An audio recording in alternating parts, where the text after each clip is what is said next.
Welcome to Kenton Teaches. Enjoy the video. You start by removing sweat and oil now. Don't wait. Wet your hair with lukewarm water. Hot water raises sweating.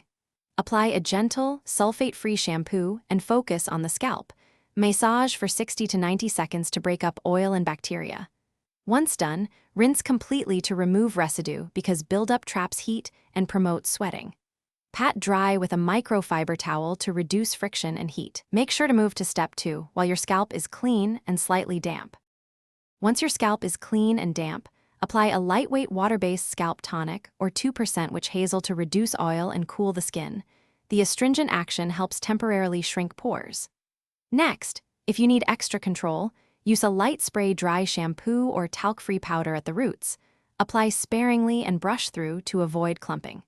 Then style with breathable fabrics and loose hairdos so air circulates. Make sure to test products on a small area, first to watch for irritation.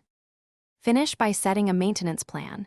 Adjust triggers like spicy foods, excess caffeine, and sugar, and aim for 2 to 4 washes weekly depending on your oiliness. Use breathable pillowcases and wash them often. Stay hydrated and cool your environment. If excessive scalp sweating continues despite these steps, you may have hyperhidrosis. Don't ignore it.